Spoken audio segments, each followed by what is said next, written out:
शाओई miss any को देख रही होती है तो मिस एनी शाओई के पास आती है। शाओई उससे पूछती है कि आप यहाँ कैसे, वो भी मिस्टर जाओ के साथ।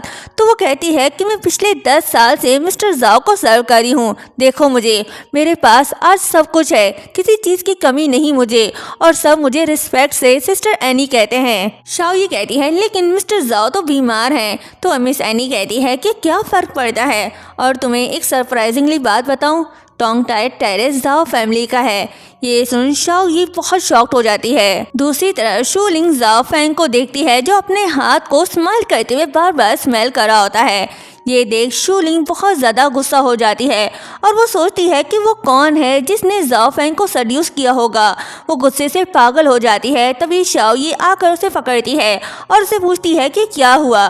तो वो कहती है कि जाओ फैंग के दिल में कोई और लड़की है और वो यहीं इस पार्टी में है। किसकी इतनी हिम्मत जिसने मेरे नाक के नीचे मेरे हस्बैंड को सड्यूस किया, मैं उसे नहीं छोड़ूंगी। ये सुन शाओई घबरा जाती है। उसे लग रहा है कि शूलिंग को उस पर शक है। शाओई कहती है कि मैडम हो सकता है आपको कोई मिसअंडरस्टैंडिंग हुई हो। तो शूलिंग कहती है कि नहीं, मुझे कोई मिसअंडरस्टैंडिंग नहीं हुई। मैं जाओ फैंग को बहुत अच्छे से जानती हूँ और मैंने उसे कभी भी इतना खुश नहीं देखा। मैं ये भी जानती हूँ कि वो जो कोई भी है यहीं मौजूद है और सोचने लगती है कि वो कौन हो सकती है। तभी वो एनी को देखने लगती है। उसका शक एनी पर जाता है। शाओई उससे पूछती है कि क्या वो मिस एनी है। तो शूलिंग कहती है कि हाँ। फिर याद करती है कि जब जाओ फैंग अपने फादर से मिल रहा था तब मिस एनी ने ही उसके हाथ को टच किया था। कहती है कि सिर्फ वही है जिसने उसे टच किया। शाओई उसे कहती है कि मुझे लगता है कि आपको गलतफहमी हुई है, एक बार फिर से सोच लें। तो शूलिंग उसे पुश करके गुस्से में एनी के पास जाकर उसे उठाती है और उसके ऊपर वाइन फेंक देती है। ये देख बाकी सब एनी को देखने लगते हैं। मिस्टर जाओ शूलिंग से पूछते हैं कि ये क्या कर रही हो तुम इसके साथ। तो शूलिंग कहती है कि ये गंदी मक्खी है जो मेरे केक के आसपास घूम रही है, मैं इसे मारकर बाहर फेंकना चाहती हूँ। तभी एनी कहती है कि नहीं, मैंने कुछ नहीं किया। तो शूलिंग कहती है कि डैड अब आपको मेरे लिए कोई डिसीजन लेना ही होगा। तो वो कहते हैं कि ठीक है, जो भी करना है करो, मेरी तबीयत खराब हो रही है, जीजन मुझे रूम में ले जाओ।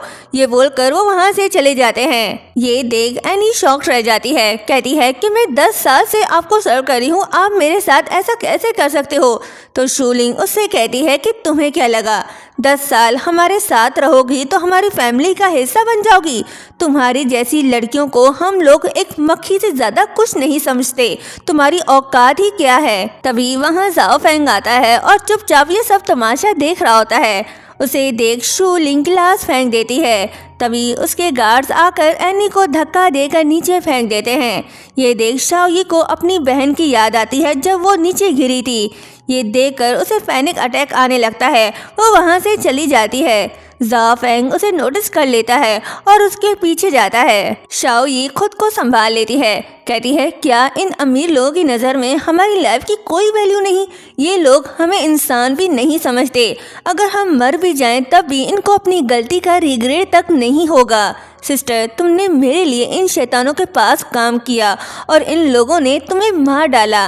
ये बोलकर वो रोने लगती है और कहती है कि ये सब शैतान है और गुस्से से पागल होकर चिल्लाने लगती है। तभी शाओई अपना हेयर स्टिक निकाल कर खुद को ही हर्ट कर देती है।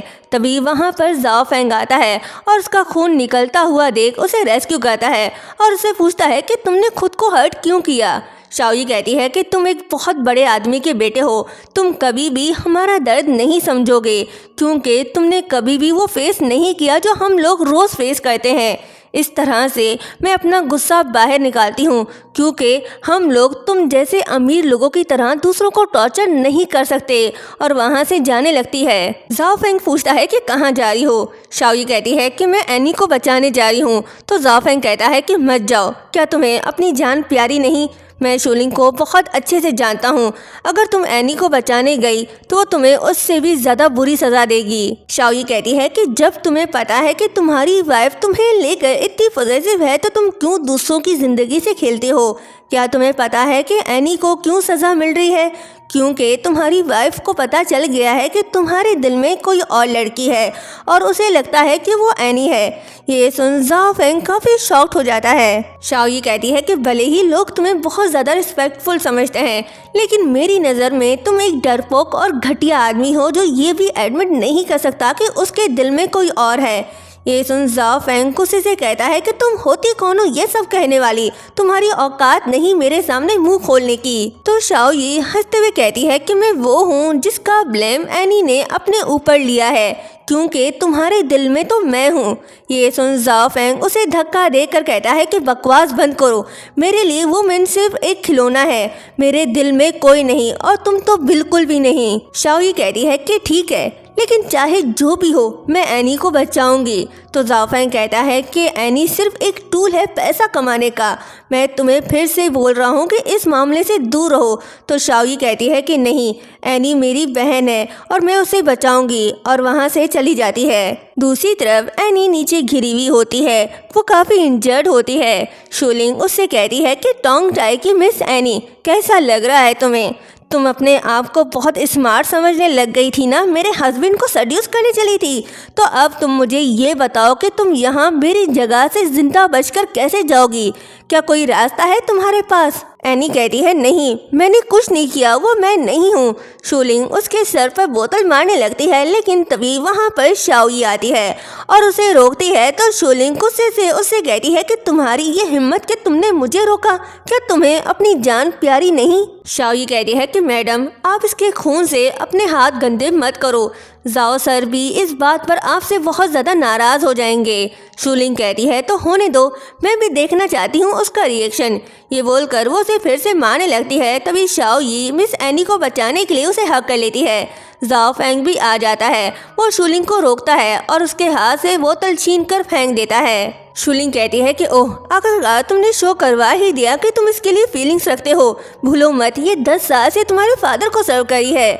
तो जाओ फेंग कहता है कि अपनी बकवास बंद करो, तुम्हारी इन चीप हरकतों की वजह से मैं पागल हो गया हूँ। शूलिंग कहती है कि तुम मान क्यों नहीं लेते कि पिछले 10 साल से इसने तुम्हारा दिल बहलाया है, तभी तो तुम कभी मेरे करीब नहीं आए, और तुम कह रहे हो कि मैंने तुम्हें पागल कर दिया। पागल तो तुमने मुझे कर दिया है। तो जाओ फेंग चिल्लाकर कहता है कि शूलिंग तुम्हें मेरी बात पर यकीन हो या ना हो मुझे कोई फर्क नहीं पड़ता, लेकिन अब तुमने कोई ऐसी हरकत की तो मैं तुम्हें उसी वक्त डिवोर्स दे दूंगा।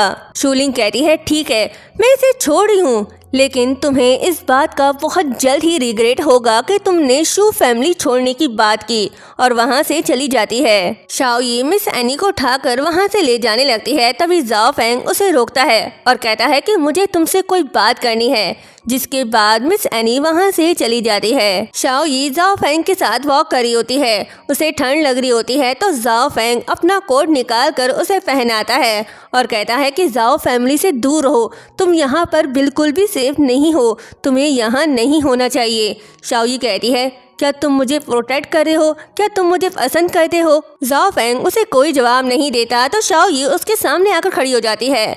जाओ फेंग कहता है कि किसने तुम्हें ये भरम दिया कि मैं तुम्हें पसंद करता हूँ?